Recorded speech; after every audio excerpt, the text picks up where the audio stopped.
Hi. I was going to ask you, but you mentioned it in your last sentence. Is there an organization or an individual that commissioned you to make this survey? Why are you doing this survey? Thank you for that question, sir. So, as I mentioned earlier, this is a non-commissioned survey. That's one of the benefits, advantage of using our application. Mabilis po siya, and it's really cost-efficient. So that's the reason why we've been helping more than 100 micro, small, medium companies in the Philippines. So we made market research accessible sa kanila. So with that po, this is a non-commissioned survey na nilaunch po namin online using our methodology in our application. Ayun po, to answer your question, sir. Ano yung kanyang credibility? How high is the credibility of the results of your survey? That's a great question, Professor. So in terms, I forgot to answer one of your question kanina. What drives us to do this? Yes. Kasi we've been making reports. I mentioned po kanina na hindi naman po sa pagmamayabang ko yun or anything. Noong 2020 po, nung kasagsagan ng pandemic, isa po sa reason why napili po ko ng CNN in EDRA na maging pangalawang Peñaflor na Hero of the Year po. Kasi nagbe-benefit po kami, nagbibigay po kami ng mga libreng report sa mga naapektuhan ng pandemic, yung mga restaurant industry. And it's our way of giving back. Kasi when the pandemic happened, wala nang po mag-survey po sa inyo na face-to-face. Magka-COVID pa kayo para sumagot ng survey. So sabi po, naglipatan yung malalaking kumpanya. So we gave back. So we gave back and we did this report. Now we're donating different reports to different organizations. I'd like to share with you after po nito yung ginawa namin. Malapit na po yung HIV awareness date sa December. So nag-donate po kami at tinanggap po siya ng mga academic institutions. Tinanggap po siya ng Department of Health. So I guess that adds to the credibility. And we're also a member of the Marketing Opinion Research Society of the Philippines. Together with baka magkamali ako, it's either SWS or Pulse Asia, we did the ethical standards in terms of online surveys. And lastly, we are a part of the Ad Standards Council of the Philippines. So ibig sabihin po nito, lahat ng survey namin, alam niyo po yung ACS, like pag nakita po kayong commercial na #1 food brand in the Philippines, something like that. So pag may nakita po kayong ganun, okay na. So pag may nakita po kayo #1 food brand in the Philippines, yung mga surveys ng clients po namin, sa amin po galing. And ASC is a very traditional institution. And we're proud na tinatanggap po kami. And lastly, just to adding credibility to our company, I mentioned we've been helping more than 10 government agencies. We are PhilGEPS Platinum, so pasado po kami palagi sa mga bids po. We're qualified. I hope I was able to answer your question, Professor. Ngayon ba ang mga survey usually online na, or you also do physical surveys? Another great question, sir. Mentioned kanina, the one that I presented this morning afternoon is the online conducted po siya. Now, we also do face-to-face survey. So, meron din po kaming version nito na face-to-face. Hindi ko lang pa siya pwedeng ma-share po sa inyo. But the face-to-face, in terms of the margin of error, nakakatipag din po siya. And we've been doing this for different areas as well. Sa Bicol, sa Cavite, sa Metro Manila, face-to-face. The results of online is the same in terms of doing it face-to-face. Napatunayan na po namin yan. I'm going to give another example.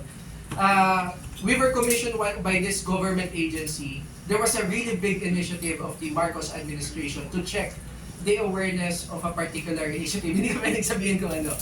It's a nationwide survey, 4,000 respondents nationwide. And then we use 4,000 respondents nationwide online din po. Same results. Same breakdown. Ganun po yung ginagawa namin just to validate our survey results. Yes, sir. Sir, kayo po si Noli Liwanag. Sir Rolly. Noli. Sir Rolly, yes, Sir Rolly. Sir, puro senatoriable yung inyong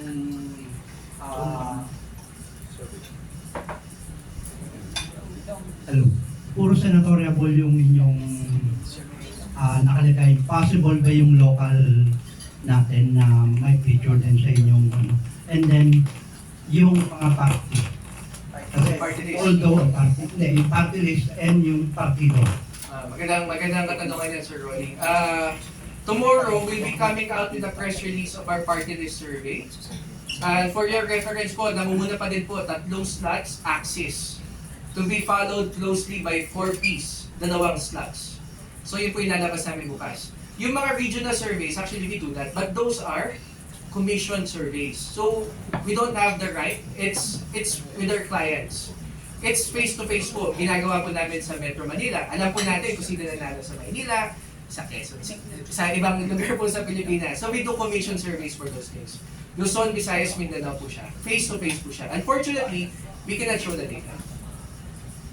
Doon sa partido po kasi, possible na po kasi na doon na sila mahanap ng possible na maging 2028 President and Vice President. Possible po kayo. Thank you. We do our presidential surveys every quarterly po. Abangan niyo po sa December, lalabas po ang presidential survey po natin. Before the concern with VP Sara Duterte, earlier this year, first quarter po, she was polling at a 40% voter preference, followed distantly by Senator Raffy Tulfo at 32% voter preference. That was the first and second quarter this year. Third quarter po this year, nabaliktad na po. 40% Raffy Tulfo, 32% VP Sara Duterte. Yun po yung naging epekto ng mga naging concerns kay VP Sara Duterte. So we don't know now for December, particularly it will be done after the aftermath na po ng kanyang press conference. Yun po. Hi, good afternoon. I'm Coffee Manalo. Good afternoon. Yes, sir. Yeah. From your previous survey, and comparing to the latest results, there was a significant increase in vote preference for Duterte identified candidates. Maybe it's a audio, so maybe we can Denise, paano tayo better mic? Or we Battery can yan, sir. show this- Battery. battery.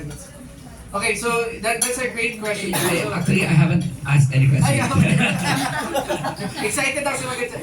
Anyways, especially Senator Bato, from number 15 to number 12, except kay Marcoleta, he dropped significantly. He's now, before he was number 12, now he's I think number 14. He was number 10 no October in terms of the ranking po, but he's still last October he was statistically tied to number 10-13. Yeah. Ngayon po 10 to 19 na po yung ranking ni Congressman Marco Maya. And then, Go ahead, sir. It's still from the top 12 is still 9 pro administration, 1 independent, and 2 for the administration. So do you see this trend to be not to be maintained? And do you see based on the statistics, the trending statistics, is that a prediction? Is that a predictable outcome that more or Duterte identified candidates to go up in their standing? That's a really great comment, sir. So far, we do predictive analytics in our company, but we haven't applied predictive analytics here because the trend, kasi dalawa pa lang po yung trend natin eh. So we'll know more after 3 months pag may trend na po na makita. But I'd like to highlight here, na-miss ng tao si Presidente. So nung lumabas po si Presidente, tumaas po lahat ng kandidato niya. And I also like to highlight, hindi pa din po official ang campaign po natin. Ngayon, makikita niyo po, lumalabas na po yung mga malalaking billboard ni Baton de la Rosa. It helped with this voter preference. But given a trend here, na-miss ang tao Presidente, the reason why I mentioned that, look at the top 6 candidates. Include nyo po si Senator Lito Lapid and si Secretary Abalos. You see there, ito yung mga, I guess, in terms of yung katangian na hinahanap, they have the same qualities po na hinahanap ng isang tao. Sa mga lalaki, someone to look up to. That's why mataas po sa 36 to 50 years old yung mga kandidato na to. And particularly si Senator Ping Lacson, September number 13 po siya, October umalo po sa number 7. Ngayon po 5 to 7 po si Senator People like Pampan, pero Ping Lacson. So they're really looking for someone with the same mold as a president, former president. So yun po yung nakikita natin dito. To answer your question, we can run predictive analytics on the 3rd month to see if there's a change on the trend po dito. But what I see now, this is like the likelihood of this being the same result for next month, unless something very significant happen. The trend here, this will most likely continue. Now, interesting now, if there will be improvement now, particularly once they see the data. Senator Pia Cayetano, she dropped, ito yung nagtama po talaga ako eh. Baka dahil talagang hindi po siya nakakampanya talaga eh. And that's the reason why mababa po siya. Mababa siya sa social media, mababa po sa lahat. So that's why she dropped. Interesting here po, number 3 to 4, Senator Tito Soto. Under the admin cap, wala po social media. Kung titingnan niya po siya sa SOCMED, wala po siya. Wala siyang posters. Pero he's 3 and 4. So that's interesting because television, source of information, number 2. So malakas pa din po sila doon. Pero kung wala sila, So you're saying na dahil sa social media rin, parang nagpapalakas yun. It's weighted, Ma'am Cathy. 3 factors yung nakikita po natin dito. May papakita po akong social media reading, atin po yan. Pero share ko din po sa inyo. Yung social media reading po natin dito, I don't think Charles is here. So, but yung social media reading po natin, mataas po Senator Bong Revilla. Number 1, when you say organic and paid, organic kanya to. Paid, boosted. Mataas po Senator Revilla, but he's number 11. 10 to 19. Mataas po sa social media, number 2, Senator Bongo. But is number 3 here. Now, the other factors po, television ads. And the third factor, on the ground. Now, on the ground, there are some people that resonates on the ground. I'd like to highlight also, bakit number 3 po dito si Senator Bongo. Nung galing po kami sa Bicol, pag tinatanong po sa mga dati, last year, pag sinabi Senator Bongo, ano yung top of mind nyo? Ang sasabihin ng tao, Duterte. Ngayon po, ang top of mind, pag sinabing Senator Bongo, malasakit. Malasakit program na po siya kilala. And very significant yung naging tulong niya po sa Bicol, particularly nung Bagyo Christine. So mataas po siya dito. That's the on the ground din po. Mataas po actually sa on the ground si Ben Avalos. Kung pupunta po kayo sa EDSA, lahat po ng mga bus po doon. So it works. It works for him. His space is all over sa amin, sa Calabarzon, is all over Northern Luzon, is all over Bicol. Maganda po yung placement niya. That's why he's number 9. yeah, kasi spend too much. Now, on the billboard. ito po yung interesting. I'd like to answer. Kayo po nga si Sir po, si Ma'am Bikbik. Si Ma'am Bikbik po. Camille Villar is number 20 to 21. Nakikita niyo po madaming billboard. Pero po, I'd like to highlight here, social media content, top 20 po siya. Mahina po social media niya. On the ground, you can see her billboard everywhere, but as the CEO of All Value Holdings, it's not relevant, relatable to the people because it's All Value Holdings. Ang pinopromote, kumpanya po ng nanay niya and nanay niya. So, hindi siya relevant din po. So, 2 out of the 3 factors, mababa po siya. Maybe television, she's in television, she's in radio, pero it doesn't reflect too much kasi television is only 7 out of 10. Radio is only 4 to 5 out of 10 respondents. Sa content, social media content is also critical. Social media content. Mababa po siya. No, I mean, si Camille Villar, she's all over the internet, the social media, pero hindi makarelate sa yung content niya sa public. Same with Bong Revilla. So are you saying content is also critical? It's very critical. Now, I'd like to highlight yung content ni Camille Villar. She goes from town to town, place to place, like Mayon Volcano. Ang ganda naman po ng Mayon Volcano. Ang comments po ng tao, kung titignan niyo po yung Mayon Volcano, ang comments po ng tao, bibili niya yan. So it's not relatable for her, running for Congress. Gagawin ko. Ganun po, tingnan niyo po lahat ng mga posts niya. Sa mga tourist spot, nandun po siya, tapos bibilin din po yun. Ganyan po, Bong Revilla, sabi ko na po yung show niya. I'd like to highlight po si Representative Erwin Tulfo. Mag-post lang po si Erwin Tulfo lang nagbumukbang, kumakain ng patola, ng upo ng gulunggong, 10 million views. Why? It's relatable to 90% of the Philippine population.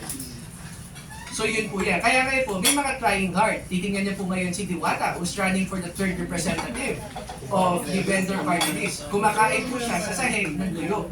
Pero ngayon, it's trying hard, relatable. It's not natural. So yun po yung sagot sa katanungan niyo, sir. Yes, sir. I have a question, kasi you mentioned it is not what we call it, commission by the government. Pero kapag ka nag-release kayo ng supposed rankings and it is commissioned by the government, ang unang connotation ng mga tao, bayan. So, kumbaga, may bias. How do you erase that attitude or that notion? Yeah, that's a great question. Kasi if you do social skies, kami din po, kaya ng survey company, yan po yung makikita. Pero we're proud to say that this is a really non-commission survey. And, ayan ako. Yeah, nakatingin ako dun. So we're proud to say na this is a non-commission survey. So, yung mga government agency projects po namin, they are not related to elections. Hindi po election related yung mga ginagawa po namin. Ang ginagawa po namin, consumer financial inclusion. Kailan na mga unbanked sa Pilipinas? Tumaas ba ang droga sa Pilipinas? Dangerous Drugs Board. Yun, hindi namin pwedeng pakita yun. Kasi naka-save siya sa government agency na yun. This is non-commission. Well, to erase that, ang kailangan po talaga namin, bakit po namin bibigyan tayo ng copy ng report kung this is a commission survey? So magaling po yung nag-commission sa amin. So again, this is a non-commission survey that we're presenting now to erase the notion din po. Kasi ito po, for your everyone's reference, pag gumawa po tayo ng face-to-face survey, ang cost po nito ay, para lang po sa inyo, hindi ko po alam sa ibang survey company, ang cost po namin 900 pesos per respondent. Yun po ang cost namin. Sinasabi ko po sa inyo, very open. Kapag kinommission kami ng government agencies or yung mga regional, yun po never namin siya papublish. And it's not about voter preference, voter ranking. It's getting to know deep dive ano ang gusto nyo sa isang kandidato. It's qualitative and deep quantitative po yun. Hindi po siya ganito ranking. So ngayon po, kung 900 po siya, kung 2-4 ang ginawa po namin dito, yun po yung cost namin. Masyadong mataas po yan para maging non-commission. So, para maging non-commission. So, ito po ay non-commission survey po. Yes, sir, But, Professor. if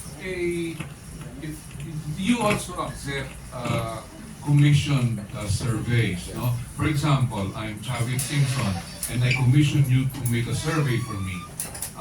As far as my candidacy is concerned, do you also do those things? Well, we'll be honored to, of course, to help him. Andito po namin, of course, the first rule of thumb, we will never publish it. The second rule of thumb po namin dito, of course, it will be, we're non-binary kami in a way na we don't support a particular candidate po. We won't immediately go him o number 12 ka na kagad dito kasi information mo kami. Hindi po namin gagawin yun. Yung integrity po kasi ng data namin, mawawala po siya. And kami po sa Tangeray, yun po yung inaalagaan po namin. Kasi po, mapapaya naman kami sa mga ahensya po ng gobyerno na tinutulungan namin at particularly po sa mga brands that we help. Yan po siya. But that's the very purpose of why I'm commissioning you, di ba? If I were the politician, my very purpose is to have you conduct a survey on my behalf and that I will release the results. If it's favorable. Yes, If yes. it's only if it's favorable. Oo, Sila na po diba? bahala dun sa release na po yun. Oo. Maybe in their social media content. But Oo. that's one of the objectives. But the main driver po for someone commissioning a survey is to really deep dive. Ano ba yung issues na hinahanap sa Caraga region? Ano yung hinahanap ng mga botante sa Zamboanga Peninsula region? Hmm. Anong katangian ng isang kandidato ang hanap sa BARM? Yun po yung gusto nila malaman. It's a deep quantitative study. And we also do qualitative study. Yun po yung mga focus group discussions. Mas malalim na studies po yun.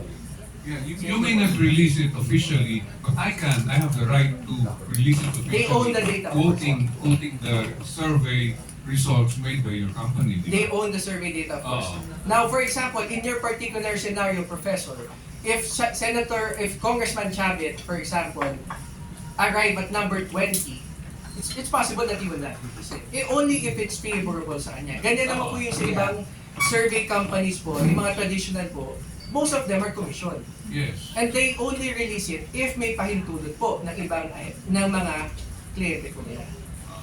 Yeah po.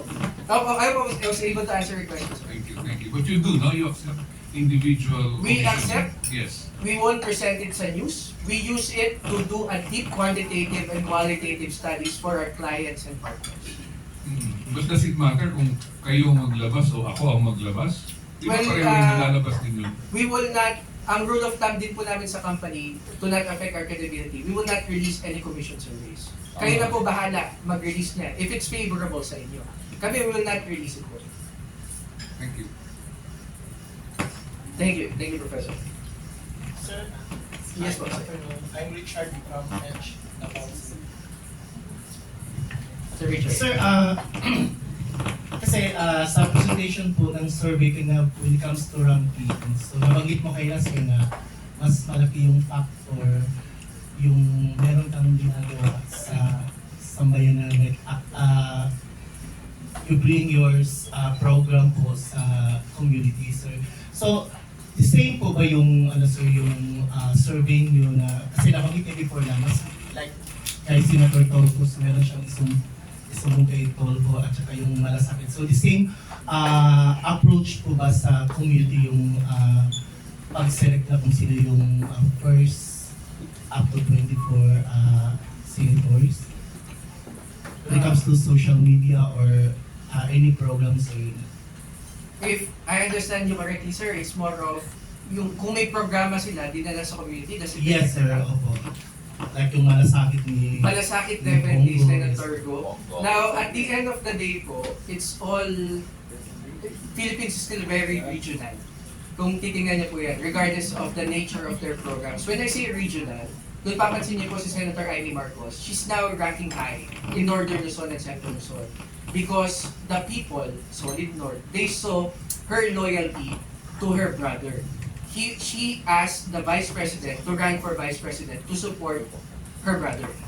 So nakita na is pa-family po, loyalty, nakita po nila yun. Though, it affected negatively yung pong Visayas and Mindanao niya. Ganon din po sa aming mga satisfaction and trust survey. We'll also be releasing it next week. Wherein po, President Marcos, Speaker Romualdez are ranking really low in Mindanao.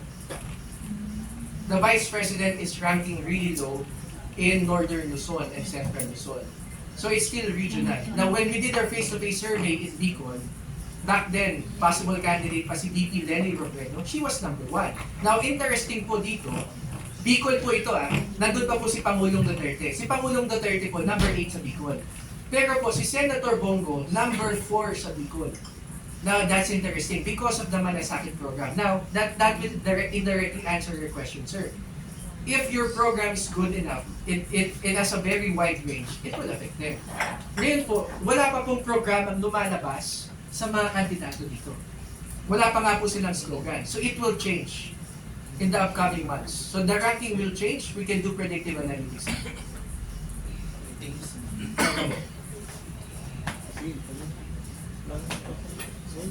Yes ma'am, kayo po. Yes. Kayo po si Ira from Global Daily. Ira from Global Daily. Yes ma'am. You mentioned that it seems like some candidates are not actively present right now. When do you think is the crucial time for these candidates to be present? To have an opportunity to move up from the list? Can you talk about the retention time of the candidates' efforts to affect the election? That's a great question, Ms. Ira. So, in research po, meron tinatawag na survey break. So that's in between December 15 to January 5. So alam din po yan ng mga strategies po ng bawat kandidato. So hindi sila mag-all out November to December. We're looking at January po. Makikita niyo po dito, may mga kaibigan po ako, may-ari po ng out-of-home overhead companies, mga billboards. Madami na umorder sa kanila ngayon na kandidato for release January. Wala pa ngayon. So they're not going all out pa po. But mostly, social media content sila pumapalo. And there are winners in social media right now. Pero it will not translate directly to voter preference because there are really 3 factors. Social media is only one factor. There's television, there's on the ground. Yes, ma'am. Yes, follow-up question lang. At this point in time, which candidates would you say are immovable from the list? Well, that's a really great question.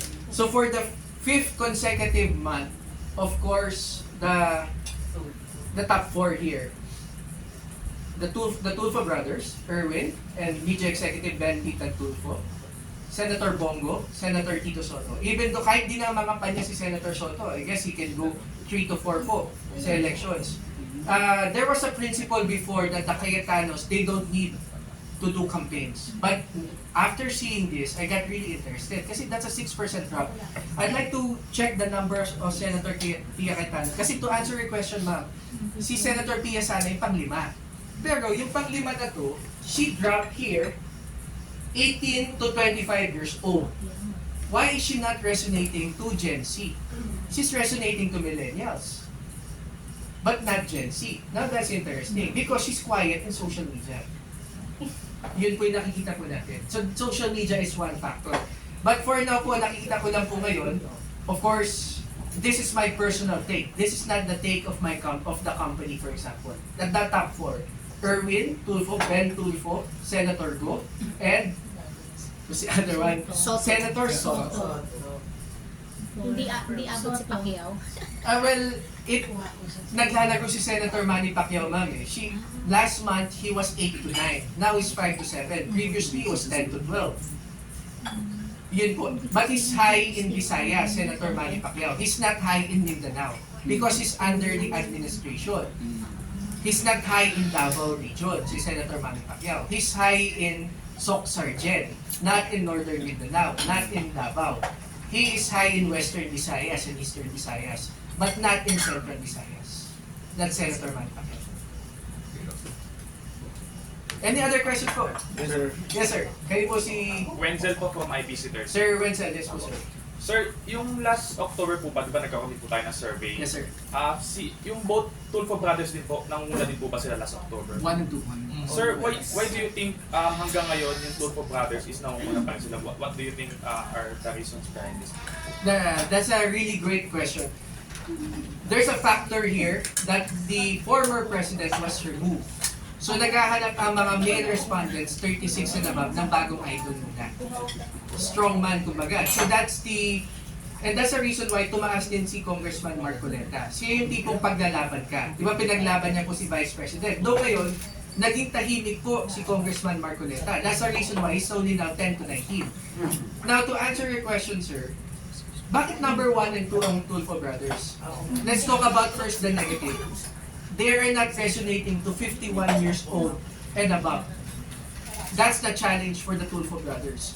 But the key here now is they establish their own brand, not as the T3. Hindi siya T3 sa Senado ngayon. They are not known as T3. They are now known as individuals. They have now their own brands. Ben Tulfo is now BTAG. He is the BJ executive, BTAG, ipagalaban ka, no nonsense BS. Rafi Tulfo is idol. Erwin Tulfo, siya yung CIS na representative, someone you can relate to. Ngayon, ang interesting po dito, they have the same demographics. And ang interesting po, lahat na pumipili kay Erwin, pinipili din si Ben. Dati po kasi, nalilito sila. Nag-survey nga po kami dati. Yung survey po na yun, pinatala namin, sino si Ben, si Erwin, si Rafi. Yung iba ang sagot, si Ben yung nakaaway ng asawa ni Claudine Barreto. Sino po ba yun? Si Mon po yata yun. So ngayon, alam na nila, they know the difference between the brothers. That's the key here. They have established their own brand. Ang interesting nga sa akin, why is Axis Representative Erwin Tulfo number 1? He doesn't have a moniker. Si Ben is BTAG, Rafi is idol, who is Erwin? DSWD, ACT-CIS, he has no moniker. Pero he's number 1. Pero he is the common man's senator lumalabas po ngayon. How did it happen? Bukbang. Kumain lang po siya ng galunggong. Panoodin niyo po, social media scan. 300, almost 1 billion views. Kumakain lang si Congressman Erwin Tulfo ng galunggong, tuyo, kahit anong simple pagkain. Yan po siya. Organic yun, sir. Organic po siya. It's organic media, not paid media. Not paid. Sir, ano rin po for the record lang, sir? Yes, sir. Ilan po yung number of people na sumagot ng survey and then yung follow-up po dun po is nabanggit niyo po kanina na 9 lang yung average senator sa pinipili nila. Is it valid po ba or ano po ba yung situation natin? That's a great question, sir. In terms of our surveys, 2,400 respondents, 1.96% margin of error, at a 95% confidence level. Ang average po noong October, 8 candidates. That was after the filing of candidacy. Now it's 9.25 to be specific. Tumaas po siya ng 1.25 percentage ang voter preference nila. Is it a good thing? Is it a bad thing? It now depends kasi how you look at it. Noong 2022 po, based on the data, of course, please don't quote me on this, I need to double check. 10 po ang average ng isang kandidato. And ngayon po, 9. We're closing there. And the key here po ay 25% pa lang din po ang pumili ng 12. Ibig sabihin po nito, kung titingnan niyo po yung data dito, naglalaro po sa 1 to 2% yung other candidates. Now, what's the psyche of the voters here? Feelers. Kailangan ko maka-12. Yun po that's what's happening now. But looking at the data now, there are only 24 candidates that have a chance of winning in 2025 based on the trend now. There are only 24 candidates. The rest, they're being used to fill up the spots. Now, is it a good thing? Is it a bad thing? It's an opportunity. I always see opportunity in everything. So if there's a candidate, let's say Manoy Wilbertly of Bicol, he sees na some 9 lang average, I can be the 10, 11, 12 guy. So that's why, kung titingnan niyo po, yung 10 to 19 natin, 10 ang nagalaban na yung mahigpit po dito. And that corresponds to the average. Hindi po nagkakalayo ang voter preference ng mga to. Magkakadikit po sila lahat. Starting with Lapid, Senator Lapid, ending with comedian Willie Revillame. So that's an opportunity po for everyone. Yun po, sir. Sir, claim ko lang 2,400. 2,400, sir. Then sir, last question na lang po for me. How helpful is the survey po to first sa Filipino voters and then second to our candidates na lang po? That's a really great question. Bakit po namin ginagawa ito? Natanong po siya ni Professor Nes. It's our way of giving back. Kasi po, ang tanger po, kami po ang boses ng Pilipino. We're giving voice to the voiceless. So, how we do it for brands? If may mga brands na gustong maglabas ng bagong produkto, bago sila maglabas ng low quality products, high quality products, papatest po muna sa amin yan. Yun po yung ginagawa namin. It affects the brands because it improves their products and services. It affects the candidates because they know we will freely give this. Kung mababasa po nila to sa press release po namin, mababasa po nila sa mapapanood sa TV, they can get the data from us directly. It will help them saan ako mahina. Ano yung hanap ng katangian sa area na to. Now for our voters, it gives them now an idea, see who's within the fighting chance of the top 12. So if may kandidato kayo dito, let's say, if you're from Bicol, you're supporting Kiko Pangilinan and Bam Aquino, they're 10 to 19. How can I make them number 9? Do I campaign for them? Or do I make it status quo? What do you mean by status quo? Alam naman po natin kung sino yung maingay sa social media noong 2022. But did they end up voting? It's the same now. I've seen data, regional data, Class ABC, maingay sa Instagram, TikTok, Twitter, maingay sa Facebook. Come voting time, Class ABC, voter preference, 30%. Ibig sabihin po nito, 30% lang ang voter turnout ng Class ABC. Sa ibang key areas in the Philippines, maingay nga kayo sa social media, hindi naman kayo bumoboto. How can you make a change? You're supporting your candidates now. I want this candidate to be within top 12. But will you vote? Mainit? Hindi na lang. Hindi mo vote ang iba dyan. That's what's happening now. So what we're seeing now here, Class ABC, a really interesting Secretary, DILG Secretary Benmore Avalos. Ang taas niya sa Class ABC. Those earning 50K and above. Kaya madaming nagtataka, bakit number 9 si Ben Avalos? He's really strong in Class ABC. That distinguished him from the 10 to 19. About Vic Rodriguez, he falls on number... Si Secretary Vic Rodriguez, the kingmaker, number 28 to 48. Yeah. How come he falls on number 28? It's low awareness. Really low awareness for the former secretary. Vic Rodriguez is number here. In terms of the data here, you can see there Vic Rodriguez, 26 to 35, 2% voter preference. I'm sorry. There's a question here. Yes, sir. Okay. Non-commission to, Benji po, Benji. Sir Benji, Benji. sir.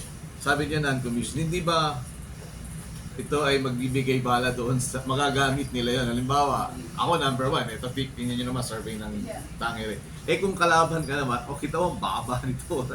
Magagamit to ang data nyo, paano yun? Well, Paano mean sa laro sa social media? It's up to them now, sir. If they give this, kasi we've had a recent article po on the satisfaction and trust of cabinet secretary members, kung saan nag-number 1 po si DSWD Secretary Gatchalian. We were contacted by DSWD to give a statement. So if you check DSWD, may mga articles po kami doon. It's really great for us, for marketing. Makikilala din po kami. Kasi po, as a company, we're only 7 years old. Kung i-compare mo kami sa SWS Pulse Asia, totoy lang po kami. Pero it's good for our branding. That's why we're doing this now. And we're happy to meet people like you po. Salamat po again sa pagpunta sa mga event po namin. Hindi yung kayo halimbawa kasi baka gamitin paninira. Ang kalaban. Well, that's also possible. Yes. Ngayon, sabihin na hindi yan accurate. Kasi online lang yan. I'll do face-to-face. Ang sasabihin ko doon, sir, if you look at our face-to-face data, it's also the same. You're really low on the ground also. I can show you the data if it's not commission. Pero, yun yung it's up to us now. We can never satisfy everyone. When we release our October survey, nag-viral po siya sa social media, ang banat po sa amin, bakit po mataas yung mga kandidato na to? Pero bumanat ng mga supporters ng Duterte. Ba't nagtatanong, nasan si Bato? Nawala. Nawala si Bato. They're happy. Now, parang na-confuse sila. Binayadan kayo ng admin pero nasa top 12 si Marcoleta. He's a known supporter of the Dutertes. Pero kasi hindi nilagay si Bato. Pasok. Pasok si Marcoleta, labas si Bato. Bato was affected by the Quadco and yung mga hearings po sa kanya. So yun po yung affected sa kanya. So we can never satisfy everyone. Some people will have comments here, but anyway, sabi nga po nila, any publicity is good publicity. But we're really thankful for us being covered as well. One thing, sir. Siyempre, maganda na yung track record nyo at kilala na rin po kayo sa industry ninyo. Ang question ko lang, sa experience nyo po ba, siyempre last election naglabas din po kayo ng mga ganitong surveys. Doon po ba sa mga inilabas nyo ng mga nagdaang panahon, meron po bang mga nasa top 10 or top 12 na talagang ibinoto o naging senador po kayo? Magandang tanong yan, Kari. Yung last survey po namin, we had 11 out of 12. Nakuha po namin exact numbers si Senator Robin Padilla. Yun po yung nakuha namin. I'll share the data. Our last survey, April 2022, pasok po yung numbers namin kay Robin Padilla. Ang key lang po dito, yung low voter turnout, kaya hindi nag-number 1. Yung ibang candidates that we were expecting to be number 1. So yun po siya. And our presidential survey, we monitor the trend. So if the elections were held in 2021, it was President Isko Moreno. But we saw the downtrend on data now. In the presidential survey we did, just for everyone's reference, Mayor Isko Yorme was always the first choice for those who selected President Marcos as president. That's the trend. Nakita namin yung pagbaba niya, especially nung press ko niya po sa Manila Peninsula or Manila Hotel. Another thing, doon po sa huling bahagi po ng po ninyo, kandidato, 24, ano ba to? Sa listing po, yung isang slide. Pero po mga unfamiliar names, Cabonegro, let's say for example, and of course Mata is Dr. Mata is actually sikat sa Facebook yan eh. But of course maraming mga bagong pangalan dito sa from 24 to 59 po. Bakit po may mga lumutang na mga pangalan na to? At lalo na sa kay Cabonegro, kay Amad. Maganda question again, Kari. So now the key here will be as I mentioned earlier, they're most likely fillers po sila. Kasi average 8 to 9. Kailangan ko maka 12, piliin ko sila. 25% gusto maka 12. How did I know na fillers lang sila? I see the data, Plus, you can see here, who's following Victor Rodriguez? Arellano. Pang-ilan si Arellano? Letter A. Sa balota, pang-5 po siya. Pang-ilan si Ahmad? After ni Arellano. Number 6. So, pipiliin ko lang sila para makalabing dalawa ko. That's the mindset of the registered voters. And maybe that's one particular reason why number 9, si number 1 sa balota, Abalos. Number 1 siya, Aba. That also has an effect. Yes, ma'am. So, Rio from Manila Standard po. Yes, Just ma'am. in case if the Tulfos would commission you to do a survey, would you accept it? Well, idol po natin sila. But of course, we can help them. We can do, let's say wala pa silang slogan ngayon. Nakita ko yung billboard ni Erwin Tulfo po kanina. Para pa po siyang sa Belo po yata yun, or para may pinopromote siyang aesthetic clinic. Wala pa siyang tagline. If he wants help making a tagline, we can do qualitative study for him. If he commissions us, we'll be very honored to help Erwin Tulfo. I don't think he will run a survey to check his voter preference. It's really more of concepts. Ano yung itsura ng billboard ko? Ano yung tagline ko? Ano yung pananamit ko? Magbabarong ba ako? Ano yung itsura ng buhok ko? Naka-side sweep? Nakataas? Sinasurvey po nila yun. So doon pwede kami tumulong po sa kanila. Kasi may mga kandidato na kami natulungan, dapat ba nakasalamin ako? Or wala? Branding. Dapat ba may hikaw ako or wala? It's still branding at the end of the day. We can help them there. How much? Nasabi ko na. How much? I'm very, 9,000 per ano? I'm very open. Yes. I'm very open po sa inyo. I'm not hiding anything. We are registered. We are not a fly-by-night company. Yes. We are under SEC. We pay our taxes in Cavite. Our commission surveys po, 900 per head. Face to face. Yeah. Ang focus group discussion po namin, we don't cause an arm and a leg. Hindi po kami umaabot ng 6 figures sa focus group discussion. So we're promoting na din po. Nasa website, very easy to reach. Diyan po yung sales po namin. Kung kailangan niyo po ng if may mag-refer po. Sir, kung halimbawa may mga nanonood sa atin ngayon, because all of these videos na it will be shown sa social media and may mga tumatakbo na hindi familiar names, hindi mga bago pa lang.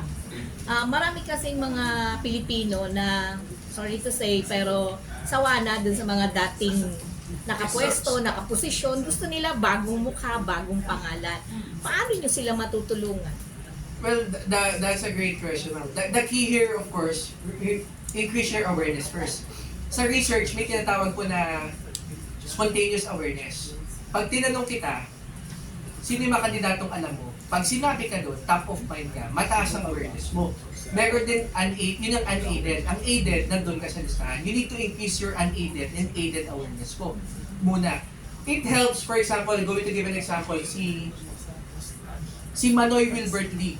Lahat naman po tayo, taga Metro Manila. Billboard niya, nandito lahat. Yes. Pero, South.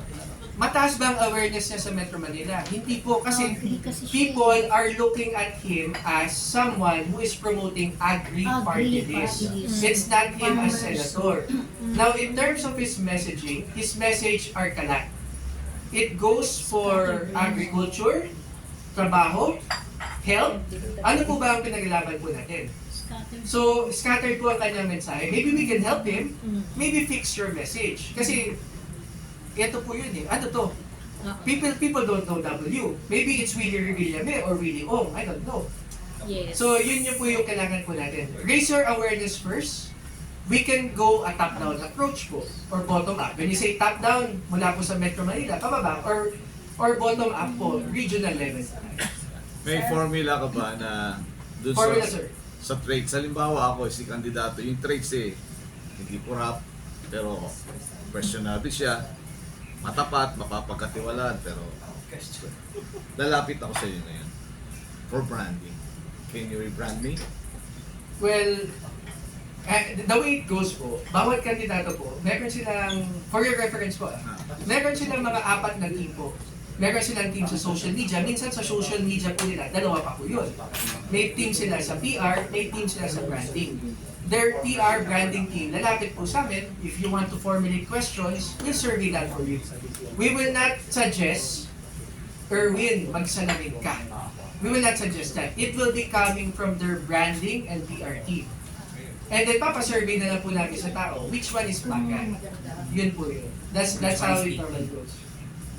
Sir, Yes po ma'am.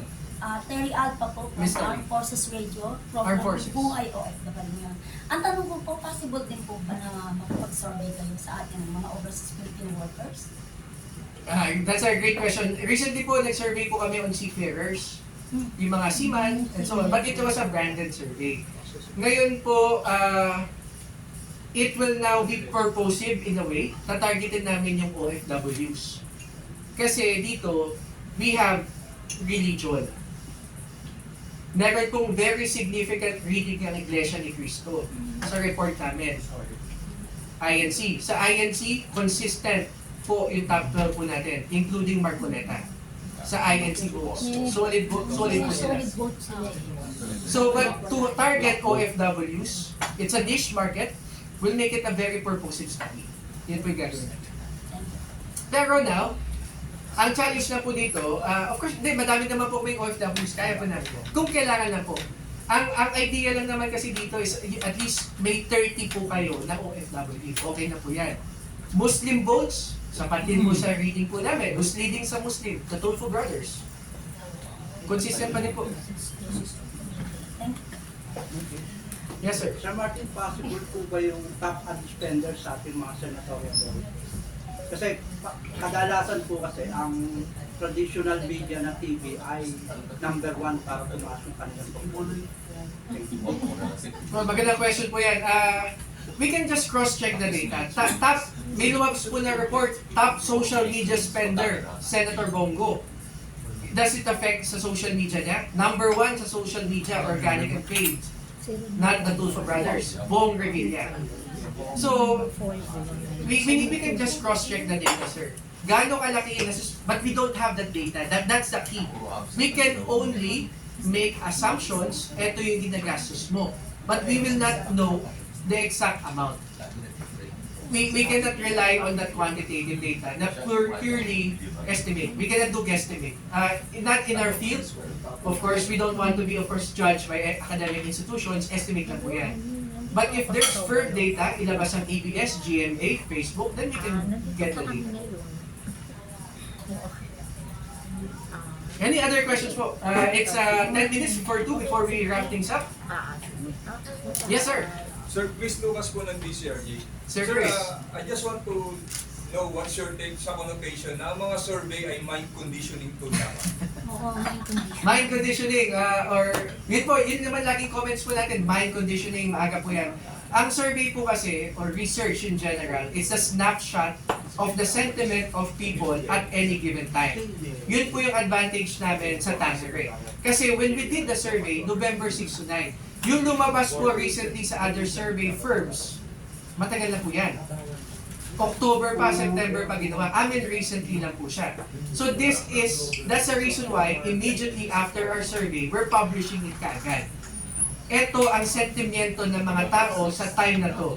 If it's mind conditioning for you, that you're entitled to your opinion. But what we're releasing now is data. And what we're really proud of sa Tangeray, ang sumagot po nito, na-survey na po ba kayo? Hindi ba? PSA.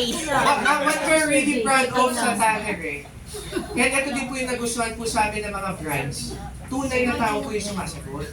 I'm not saying sa mga ibang research firms, hindi tunay na tao. Ang nagustuhan sa amin ni McDo, when we did our product testing sa kanila, nakita nila yung mga nanay, may bit-bit na bata. Natutuwa sila na ito talaga yung sentiment ng mga nanay na may gitong anak. Unlike yung mga previous supplier nila, the food is very technical ng sagot nila. Kami, sentimiento ng nanay. Kami ngayon, ang pinapakita po namin is the sentiment of the Tangeray community. And we're using our methodology to make it representative of the Philippines as well. Yun po siya, sir. How do you choose your yung mga subject for what you call survey? Magandang question po yan. In terms of our methodology, sir, Yeah. stratified random sampling quota. Kapag nakakota na kami sa isang area, stop na. Let's say 12% lang ang Metro Manila. Pag naka 12% na kami ng 2-4, stop na. Ibang area na yung open. Hindi na sir pwedeng sumunod. Naka-program po lahat sa amin. So, 12% yung fix na ano. 12% lang naman po kasi ang Metro Manila, ma'am. There are some survey firms na pag nakita niya po, Metro Manila, Balance Luzon, Visayas, and Mindanao. Kaya po minsan nag-skew sa ibang kandidato kasi more than 12%, almost 20, are within Metro Manila. And then when you say Balance Luzon, hindi naman talaga siya balance kasi 23% ang Northern Luzon at Central Luzon. What's happening now, baka Calabarzon ng lahat yun at Central Luzon, GMA. Nasa ng Region 1, nasa ng Region 2, ang Crete, nasa ng Bicol Region, nasa ng Mindanao. This is a balanced approach po yung ginagawa namin. Last note na lang, sir. Yes, ma'am. Yung dun sa dalawang huli, ang hilig ko dun sa huli, no? Kasi mga bagong pangalan sa akin si Ahmad eh. Hindi, sino bumoto sa kanila? Curious lang ako. Saan sila mataas? Meron pa lang bumoto eh. Oo, meron eh. Pumasok sila dun sa Siyempre naman kamag-anak. Wala pa ako sa... Hindi, it's very random. The data is very random because they're using them as feelers. Filler lang dati. Feeler lang po sila. So, Dati naman, parang sige, may... That's a unfortunate. picture na, picture. Yan po, but again, thank you po sa lahat po na nag-attend. So, na lang. last question po ma'am. Yes po, kayo po ay Joy of Remate po. Joy of Remate, ma'am Joy. Sir, balik po tayo dun sa survey ninyo. Ask ko lang po kung paano kayo nagka-conduct ng survey. Gaya po nung, di ba po meron tayong face-to-face na survey. Di ba po, pwede siyang through sheet po na pinapad. So sa online naman po, paano tayo nakakapag-conduct ng survey? Magandang question po. So, I think you came in late lang. So, we're using our Tanere app po. It's a mobile application for data gathering. So, we have 1 million users nationwide who regularly answers our survey. Every time po we have our own survey, design it there, target to our demographics, place in quotas, sagot po kayo. So, ang mabilis po dito, mabilis siya talaga. And it's accurate. Meaning, ginawa po namin ang survey na to in November 6 to 9. The data was actually available last week pa po, but we pegged yung report po namin press con because of the weather. So that's why we're having our press conference. Sa app po yan. Ano po yung ginagawa? Bakit may mga sumasagot ng survey? It's a really community po namin. And it also helps na they're incentivized. What do you mean by incentivized? Every time they answer our survey, they earn points which they can use to win in our weekly raffle draws, which is registered with the Department of Trade and Industry. And that's our way of validating our users. Kasi we have more than 100,000 winners already. Yung 100,000 winners na to, before you claim your prize, bago kayo bigyan ni Boss Martin ng cellphone, ng grocery, ng cash, bigyan niyo yung valid ID niyo. iPad. So that's why we validate. Sagot lang po kayo, download sa Download ka rin sa Google Play. Hindi ka nagbablog. Group picture. Again, salamat po and again, thank you for coming. We'll be having another one.